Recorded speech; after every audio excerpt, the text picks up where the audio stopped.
கண்ணியத்துக்குரியவர்களே, இப்படி யாரும் செய்துவிடக் கூடாது. உண்மையை சொல்லி வியாபாரம் செய்ய வேண்டும். கிடைக்கக்கூடிய ஒரு ரூபாவாக இருக்கலாம், பல லட்சம் ரூபாய்களாக இருக்கலாம், பல ஆயிரம் ரூபாய்களாக இருக்கலாம். வரக்கூடிய வருமானங்கள் 100க்கு 100 ஹலாலாக இருக்க வேண்டும். கண்ணியத்துக்குரியவர்களே, ஒரு 20 வருடம் முன்னால் போய் பாருங்களேன், எந்த அளவுக்கு நிம்மதியாக வாழ்ந்தார்கள். பழையவர்கள் இருக்கிறார்கள், வயது முதிர்ந்தவர்கள் இருக்கிறார்கள். ஒவ்வொருத்தரும் போய் அந்த வயது முதிர்ந்தவர்களிடத்திலே போய் கேட்டு பாருங்கள். ஒரு 20 வருடங்களுக்கு முன்னால் வீட்டுக்குள்ளால் எவ்வளவு பரக்கத் இருந்தது.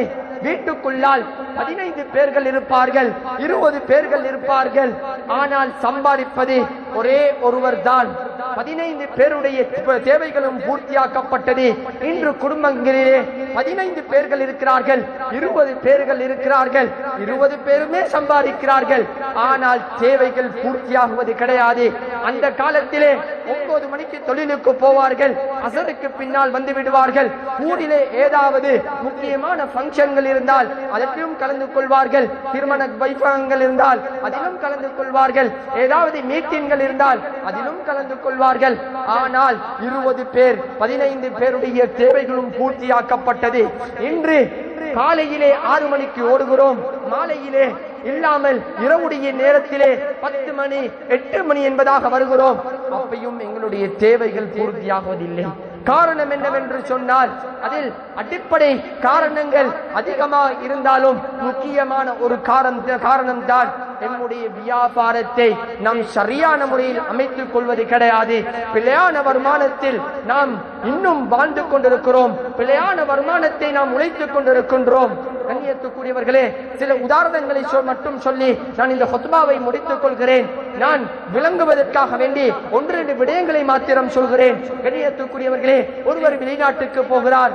வெளிநாட்டுக்கு போகக்கூடிய நேரத்திலே ஒருவர் சொல்கிறார், இந்த நாட்டுக்கு போகிறீர்கள், இந்த நாட்டிலே இந்த பொருள் கொஞ்சம் விலை குறைவாக இருக்கும், நீங்கள் இந்த பொருளை எடுத்து வாங்கலேன் என்று சொல்லி சில பணங்களை கொடுத்து அனுப்புகிறார்.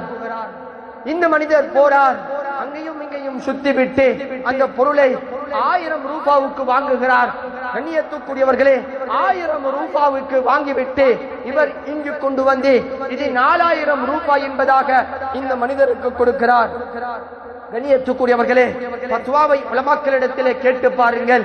இந்த வியாபாரம் 100க்கு 100 ஹராமாக இருந்து கொண்டிருக்கிறது. காரணம் என்னவென்று தெரியுமா? உங்களுடன் இவர் வியாபார ஒப்பந்தம் செய்யவில்லை. இவர் உங்களிடத்தில் முஹப்பத்துக்காக வேண்டி இந்த நாட்டிலே விலை குறைவாக இருக்கும் என்று சொல்லி இவர் உங்களிடத்திலே பணம் தந்தார். இவருடைய உள்ளத்திலே 4000 ரூபாய் வரும் என்று நினைத்து கொடுத்தார். ஆனால் உண்மையிலேயே அங்கு போய் பார்த்தால் 1000 ரூபாய். ஆனால் இவர் நினைக்கின்றார், இவர் 4000 ரூபாய் தானே நினைத்தார், நாம் 4000 ரூபாய்க்கே கொண்டு போய் கொடுப்போம் என்பதாக.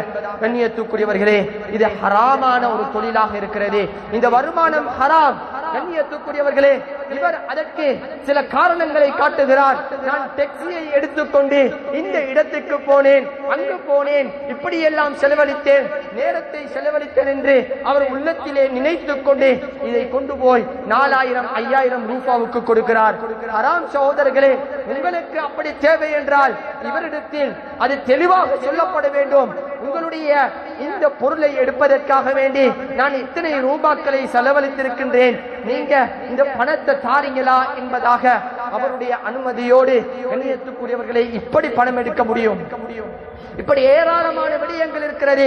இன்றைக்கு எத்தனையோ கடைகள் இருக்கிறது, இது விதிவிலக்கு கிடையாது. எத்தனையோ கடைகள் இருக்கிறது, சாமான்களை எடுத்துவிட்டு இவருக்கு தெரியாது, சொல்லுகிறார், நீங்கள் இந்த கடையில போயிட்டு இந்த சாமான்களை வாங்கி கொண்டு வாங்க. பில்ல போடுறாங்க. பில்ல போடக்கூடிய நேரத்தில் 1,50,000 வந்திருக்குது, 1.5 லட்சம் பில் வந்திருக்குது. இவர் சொல்றாரு, நீங்க இந்த பில்ல 1,80,000 ரூபாய் போட்டு தாங்களேன் என்று சொல்லி இவர் அந்த 30,000 ரூபாய் எடுத்துக் கொள்றாரு. ஹராம் சகோதரர்களே, பில் அது போட்டு கொடுப்பதும் ஹராம், பில் கேட்டு எடுப்பதும் ஹராம். கண்ணியத்துக்குரியவர்களே, ஒவ்வொரு முதலாளிகளும் ஒவ்வொரு கடையில் வேலை செய்யக்கூடியவர்களும் நல்லா யோசிச்சுக்கோங்க. ஒருவர் சாமான் எடுக்கிறாரு, 1000 ரூபாய்க்கு சாமான் எடுத்தா 1000 ரூபாய் பில்ல போட்டு கொடுங்க, இல்ல 1100 ரூபாய் பில்லோடு போட்டு கேட்கிறாரு, கொடுக்க வேண்டாம். கண்ணியத்துக்குரியவர்களே, இந்த பாவத்தில் எடுத்தவர் மாத்திரமல்ல, இதற்கு சம்பந்தப்பட்ட அத்துணை பேருடைய வருமானமும் ஹராம். அத்துணை பேருக்கும் பாவம் கிடைத்தே தீரும் என்பதில் சந்தேகம் கிடையாது.